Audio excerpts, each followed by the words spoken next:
Bienvenido a la segunda parte de nuestro programa La Voz del Pueblo de Dios desde Caracas, Venezuela, hoy 11 de marzo del 2016. Rosita. Hoy tenemos por aquí un artículo interesante, dice así: la oposición a Francisco Papa obedece a varias razones de peso y fondo. 1.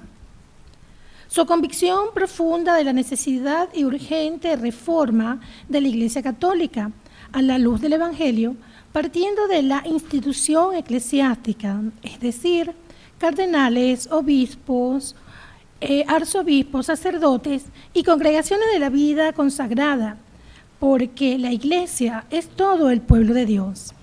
2. Reforma que tiene como horizonte el seguimiento de Jesús de Nazaret, pobre, comprometido con su pueblo, denunciante y crítico del sistema político-religioso de su época, hasta el martirio y cruz. 3. Esa reforma pasa por la solidaridad total con los pobres y desde los pobres. 4. Su voluntad de reformar la Curia Vaticana, protagonista de diferentes y variados escándalos desde hace varios años. 5. La necesidad de poner orden a las finanzas del Vaticano, que ha pasado por la depuración del Instituto para las Obras Religiosas, o llamado Banco Vaticano, en crisis desde los años 80, es decir, una crisis de más de 30 años, que no solucionaron Juan Pablo II y Benedicto XVI.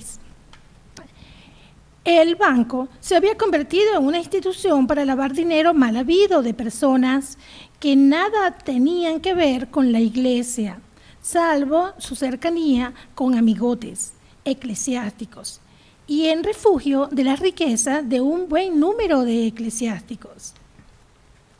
La rendición de cuentas de las diferentes instituciones que funcionan dentro del Vaticano y una contabilidad bien centralizada, que no existía. Cuando se inició la centralización, algunas instituciones vaticanas manejaban dinero que nadie más conocía sino los responsables de esas instituciones. Evitar el desvío de dinero de la Iglesia para el uso privado de otros eclesiásticos. Interesante este artículo, Pablo. ¿De dónde lo extrajiste? Sí, eso los hermanos colombianos en un correo que ellos mandan que se llama Utopías. El que esté interesado, ellos me lo mandan toda la semana, así que yo con mucho gusto se lo reenvío en mi correo, que sería bueno a ver si lo ponemos a pie de página en uno de nuestros programas televisivos, para que ustedes puedan tener contacto también a nivel no solamente de las redes de YouTube. Yo creo que es más fácil poner en las redes de YouTube para que tengan nuestro correo electrónico. Ellos hacen un recuento de varios documentos, tanto de allá de la Iglesia Digital, Religión Digital que se llama, y otras fuentes. Es una recopilación de fuentes y ellos mandan todos estos artículos. Por ejemplo, cuando el viaje a México, ellos mandaron todas las homilías de México, que de una forma extraordinaria, como lo dijimos la semana pasada, Telesur, nuestra gran emisora internacional, vetada, dicho sea de paso ahorita por el gobierno argentino, de derecha argentino, hizo un recuento extraordinario y allí están los documentos, ¿no? Pero yo quisiera resaltar, esa es la carta introductoria que ellos hacen, y después todos esos puntos ellos mandan como una especie de blog, ¿no? De resumen, y desarrollan más esos puntos, ¿no? Yo quería traer la introducción primero porque no tenemos tiempo en el programa, pero hay suficientes razones para comentar algunos de los aspectos allí que crea roncha, por así decirlo, en el Vaticano, en la Curia Romana y Francisco. El Papa Francisco fue elegido, como todos los papas, supuestamente por el Espíritu Santo. Lo que pasa es que una vez que el Espíritu Santo, nosotros creemos por fe como católicos que sí fueron elegidos por el Espíritu Santo, pero cuando llegan al poder parece que se les enfría el guarapo. Todos los papas anteriores han defendido la institución eclesiástica. Y por eso es que llegaron estos escándalos de la, ¿cómo se llama esto? Lo de la... El Banco Vaticano. No, bueno, la pederasta. La pederasta, todas esas cosas la han escondido. Pero como Francisco fue elegido por el Espíritu Santo y él está tomando en serio de que él es un servidor de Dios Padre y de Jesucristo el Señor, y no de ninguna institución, ni vaticana, ni de curia, ni de cosas por el estilo. No está defendiendo instituciones.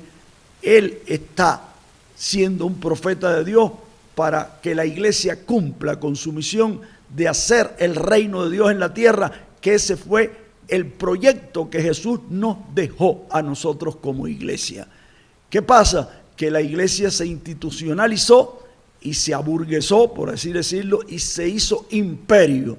Entonces siempre se ha tratado de justificar todas las cosas, callar y no ser sincero. Como tú lo decías, nos hemos convertido en una iglesia de fariseos. Pero gracias a Dios se montó un tipo que está desenmascarando todo y está tomando en serio lo que el Concilio Vaticano II hace 50 años lo plasmó en papeles. Esos mismos obispos que firmaron, en la práctica hacen distinto. No creyeron lo que ellos firmaron porque allí estaban inspirados al Espíritu Santo, y después, como yo les digo, ustedes matan al tigre y después le cojan miedo al cuero, ¿no? Entonces yo creo que es importante entender dónde está el fondo del conflicto entre el Papa Francisco y los de la curia romana y algunos cardenales que no quieren perder sus privilegios como institución eclesiástica. Muy bien dicho por ese hermano, la iglesia es el pueblo de Dios. El Papa, los obispos, los cardenales, los monseñores, los ministros, nosotros somos solamente servidores del pueblo de Dios. Servidores, eso es lo que significa la palabra ministro. Pero la iglesia no somos nosotros. Y estoy hablando en nombre de la jerarquía porque yo soy parte de la jerarquía. Pero es hora ya de que el pueblo abra los ojos, despierte. Y el Papa Francisco nos está acercando a Jesús y nos está acercando para descubrir qué es lo que Jesús quiso que su iglesia fuera. Y por eso no fue un capricho, fue una inspiración del Espíritu Santo con Juan 23, que también fue el inspirador de esta reforma y de este cambio, que ya repito, está hecho hace 50 años, pero llegó un tipo que tomó en serio esta reforma. Ese es el primer punto que él habla. El segundo punto es el seguimiento de Jesús. Por eso es que el Papa está diciéndole a los católicos, volvamos a Jesús, porque los católicos no conocemos a Jesús.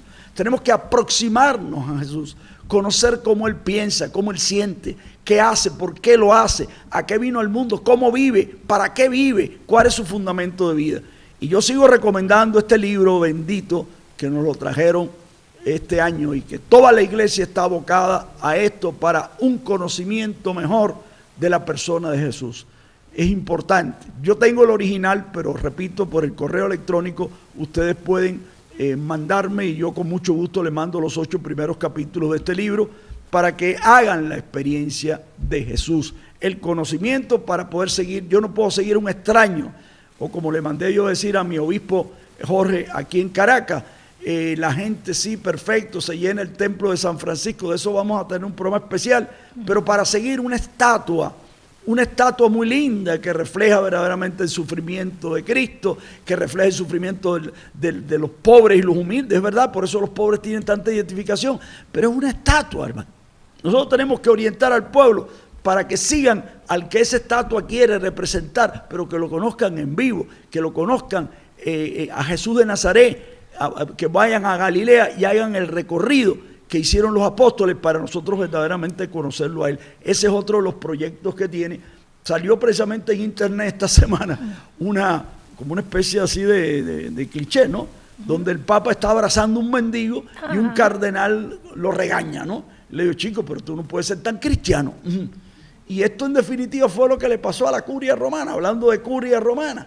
¿Qué pasó la semana pasada con la curia que no fue una declaración directamente de los obispos mexicanos, pero sí fue de la curia de la Conferencia Episcopal Mexicana, estando criticando al Papa que porque el Papa los había regañado? El Papa lo que hizo una corrección fraterna y le dijo muy bien, no solamente a los obispos y a los cardenales de México, sino de todo el mundo, que dejen de vivir ya como príncipes y verdaderamente salgan a la calle para dar una imagen, ya que nosotros nos dicen los obispos y los curas que tenemos que ser imagen de Cristo. Bueno, no seamos hipócritas. ¿Cómo va a haber una imagen de Cristo con la pinta de príncipe que tiene y viviendo en palacio? Yo creo que hay que sincerarse, y el Papa por eso está desenmascarando y está haciendo que el pueblo se dé cuenta de que estas personas así no pueden ser nuestros verdaderos representantes de la iglesia genuina de Cristo. Por eso es que le chocan, y ya uno de ellos, creo que fue el cardenal o el arzobispo de Milán, deseó hasta la muerte del Papa Francisco, diciendo ojalá que pase como pasó con Juan Pablo I, que duró un mes. Bueno, ya estamos dando este programa en solidaridad radical y completa de la iglesia de la base, de la iglesia que verdaderamente queremos esa reforma, a los 3 años, y damos gracias a Dios por los 3 años de nuestro hermano Francisco. Todo este problema de la reforma de la curia, claro, está tocando intereses tanto económicos como intereses de prestigio. Estamos acostumbrados a una iglesia principesca donde nada más que estamos buscando privilegios, prebendas, que nos llamen monseñores, que nos llamen su eminencia y que nos llamen excelencia. ¿Qué excelencia ni eminencia? Aquí la única eminencia y excelencia se llama Cristo Jesús, y jamás Él se llamó excelencia, ni los apóstoles le dijeron eminencia, ni cosas por el estilo. ¿Dónde sacamos nosotros eso? Pues viene de la iglesia imperial de Constantino, que desde hace ya 16 siglos arrastramos esas pompas, que es la misma actitud de los fariseos que tú comentabas, Johnny. Es una cosa increíble, ¿no? Y por último, el punto de la solidaridad con los pobres, eso es lo que choca. Pero ¿acaso qué? Porque no conocemos a Jesús. Yo siempre le digo a la gente que critica al Papa, pero si el Papa es que nosotros no somos papistas, nosotros no estamos endiosando a ningún Papa. Nosotros lo que estamos es glorificando a Dios, porque en el Papa se está manifestando el Espíritu Santo de Cristo, para que la iglesia de Él sea verdaderamente una iglesia auténtica como Jesús lo quiso. Pero yo quisiera darle la palabra a mis hermanos para compartir este tema. Bien importante, Pablo, porque fíjate que estamos hablando, el Papa ha tocado un punto, y tú lo tocaste, que es un punto bien importante, el punto de la corrupción vaticana, que ha sido denunciado durante muchísimos años. Se había hablado de ese banco, se habían hablado de muchas cosas, pero nadie prácticamente hacía nada. Entonces, fíjate que como quiénes eran los que condenaban a Cristo, precisamente eran los escribas y los fariseos. ¿Y quiénes son los que prácticamente están en esa parte alta del Vaticano? Precisamente siguen siendo los escribas y fariseos. Sí. Unos tras otros han sido siguiendo sus puestos, y siguen los escribas y fariseos, son los que siguen dominando el Vaticano. Claro, a mí sería bueno también aclararnos, ¿verdad? No son todos. Por supuesto, por supuesto. Es muy pequeña, pero con mucho poder. O sea, son muy pequeños, pero tienen todo el poder. No, porque si fueran, si son muchos que son buenos, pero no tienen poder, lamentablemente no están haciendo nada. ¿Verdad? Pero son un poquito, pero tienen mucho poder. Entonces se me ocurre una reflexión, que son sacerdotes con sotanas o sacerdotes con Satanás. Entonces yo lo que digo, yo creo que son un grupo de sacerdotes que lamentablemente el diablo se le metió por dentro, y entonces debajo de esa sotana lo que tienen es a Satanás por dentro. Es bien importante porque el Papa ha estado recorriendo el mundo. Yo tengo mi particularidad crítica con el Papa, sin embargo, tampoco es que todo lo que hace es totalmente malo, como lo están viendo muchos. Y algunas cositas que yo muy puntuales, por lo menos yo lo vi cuando estuve en Estados Unidos, que me omitió una homilía, me omitió una palabra, y yo siempre lo voy a criticar, porque llegó al país el país imperialista, donde hay mayor corrupción, el país culpable de los asesinatos más grandes del mundo, y lo alabó como el país de las libertades. Yo en ese momento no estoy de acuerdo con el Papa, pero el hecho de que yo no esté de acuerdo con el Papa por ese momento no quiere decir que cualquier cantidad de cosas que precisamente está llamando, que los refugiados, toda esta gente que está siendo refugiados en esos países, le está pidiendo a los templos que abran sus puertas, y le está diciendo a los sacerdotes, a la gente cristiana, que los reciba, porque cuando hiciste el bien por Jesucristo, precisamente lo hiciste cuando se lo hiciste por los pobres, precisamente se lo hiciste cuando lo hiciste con los refugiados, precisamente lo hiciste con toda esa gente que está huyendo del Mediterráneo y está tratando de escapar hacia Europa, y el Papa realmente está trabajando por eso, lo apoyamos en ese trabajo por ello. Sabemos que el problema en el Vaticano es un problema demasiado fuerte. lo que dijo mi hermano Pablo, que Juan Pablo I duró un mes nada más, hay muchas... Lo duraron un mes. Sí, lo duraron porque se sabe que lo envenenaron, y entonces el Papa Francisco no ha sido tonto. El Papa Francisco lo han querido tener ahí en un cuartico donde le dicen, no, nosotros te vamos a llevar la comida, y el Papa le dice, no, mi comida y mi desayuno me lo preparo yo. Porque a mí, mira que tienes que vivir en el Palacio Arzobispal que tiene 50 habitaciones. No, para que yo necesito 50 habitaciones si yo necesito una sola para dormir. Han querido apartarlo para que solamente le lleguen las noticias que ese grupito quiere que le lleguen. Han querido apartarlo para que darle la comida que ese grupito quiere que le den. El día que no me sirve ese papa, ese día lo sacamos del camino. Y una crítica que también por lo menos yo le hice a Juan Pablo II, porque la gente decía, cúnchale, Juan Pablo II, el papa bueno y el papa no sé qué.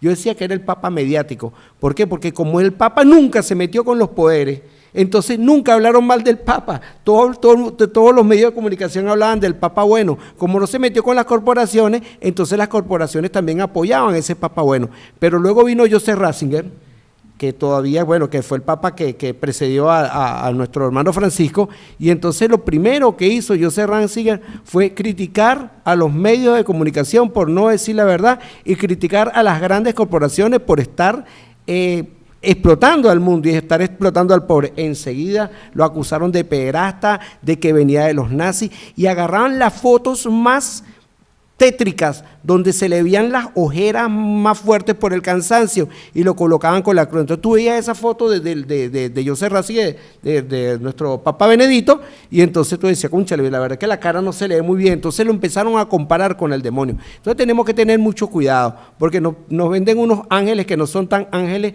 y otros ángeles nos los quieren vender como demonios. Rosa. Sí, bueno, aquí está muy claro la posición que tiene todo aquel que no está de acuerdo con que se vaya directamente a lo que es la enseñanza de Jesús. Sabemos que hay unos intereses que son muy bien marcados.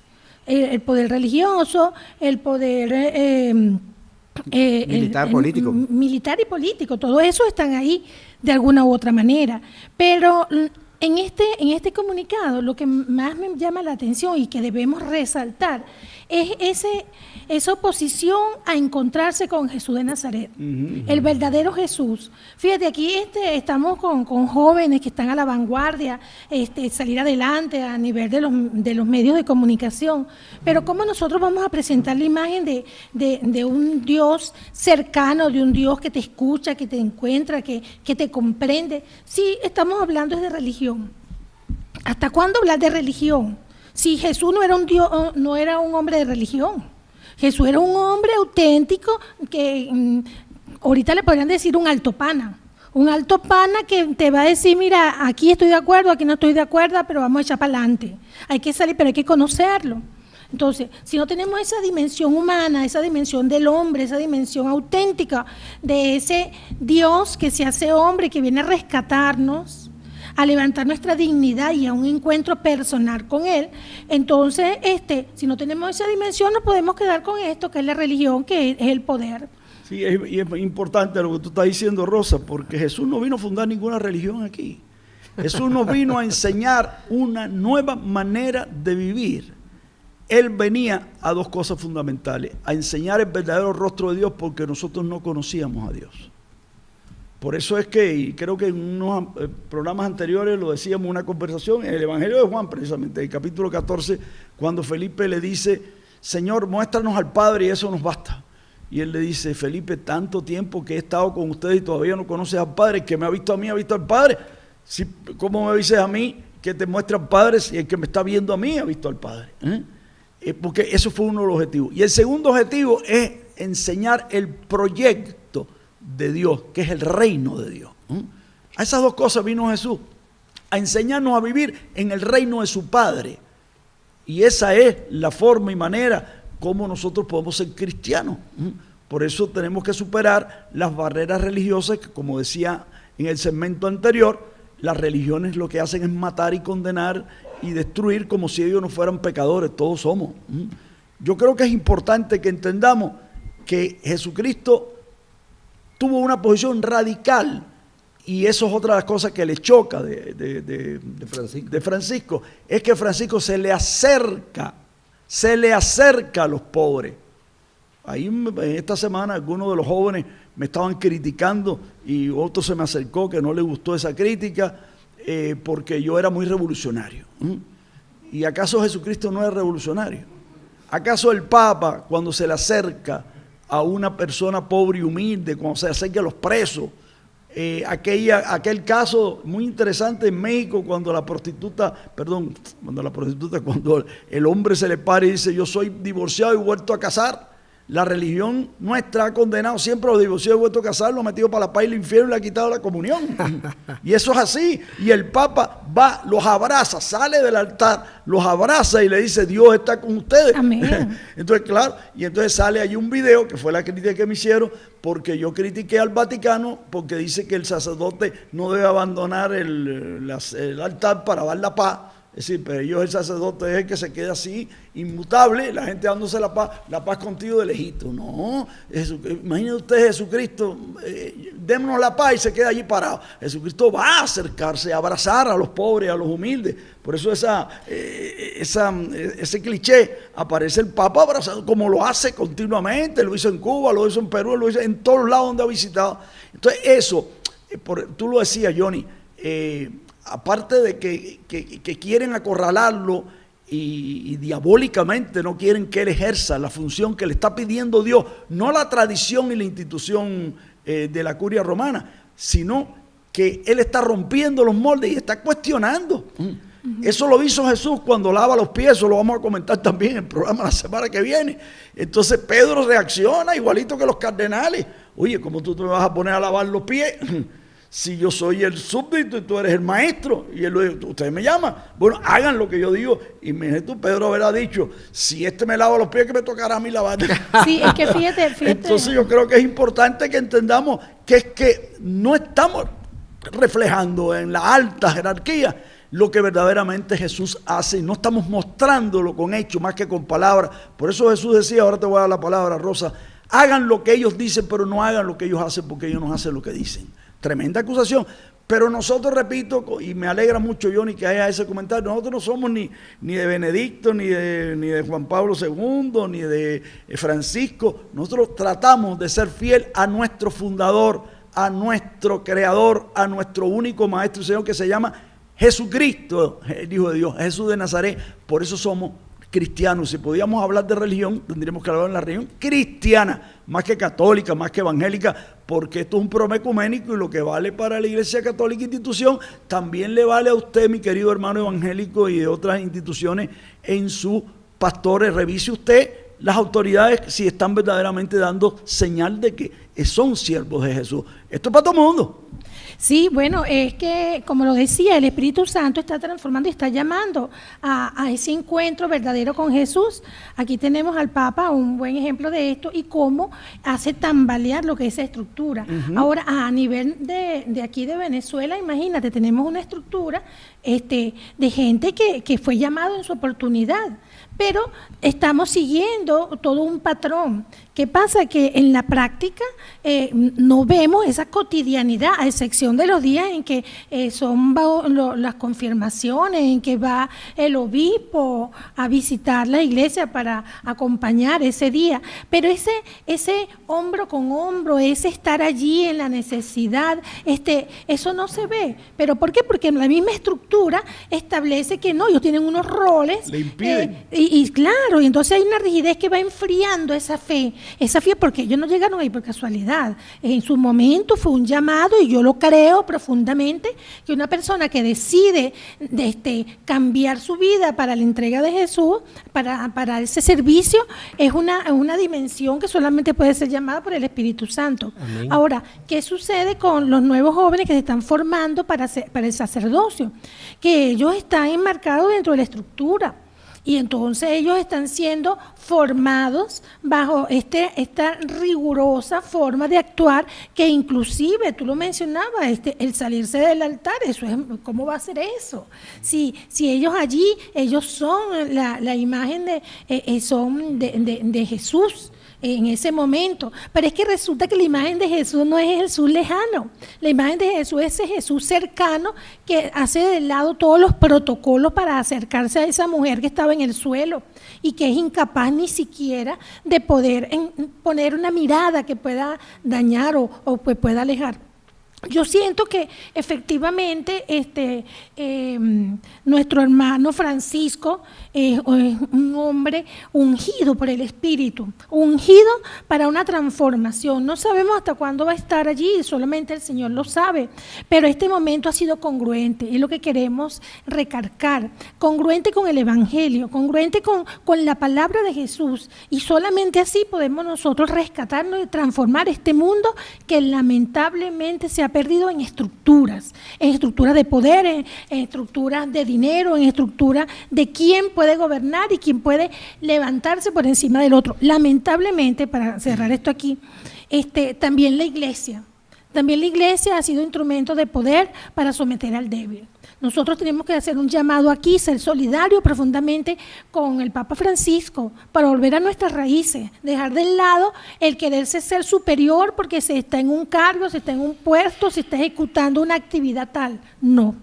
Aquí todos somos hermanos, estamos trabajando y estamos aprendiendo inclusive de aquel que por una u otra razón no ha podido superar una situación, una crisis. Ahí el Señor también está hablando. Gracias, Rosita, por tu intervención. Es bien importante lo que dijo Pablo. Jesucristo no vino a fundar ninguna religión. Por eso yo siempre le digo a todos nuestros queridos radiousuarios y usuarios, yo pertenezco a todas y no pertenezco a ninguna, porque yo solamente pertenezco a Jesús. Pero Pablo quería hacer un comentario sobre Eduardo Fernández ya en los últimos minutos. Sí, yo creo que precisamente hoy, en última noticia del periódico de hoy, viernes 11 de mayo, siempre hay una hoja de comentarios y precisamente Eduardo Fernández, conocido aquí en Venezuela, candidato a la presidencia de la República por el Partido Social Demócrata Cristiano, escribe un artículo y voy a leer los dos últimos párrafos, ¿no? En Venezuela hoy el tema de la pobreza es un escándalo. Un país que ha contado con los recursos que el petróleo nos ha brindado no tiene derecho a que más de la mitad de la población viva en una situación de pobreza, y de ellos un porcentaje muy elevado en situación de pobreza extrema. La pobreza es intolerable por razones morales. Es inmoral que en un país con tantos recursos existan tantas familias pobres.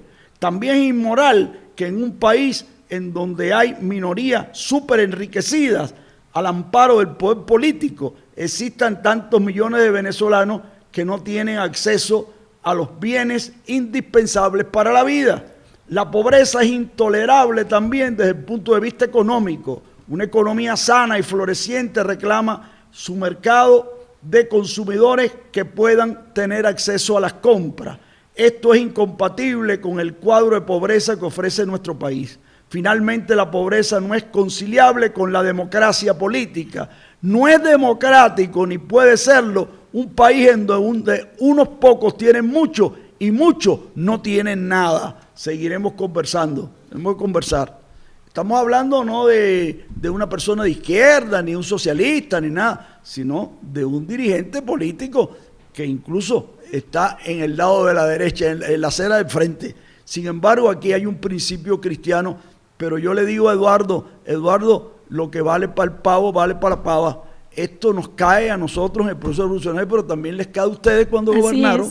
Así que todos somos cómplices, por eso es que tenemos que convertirnos todos.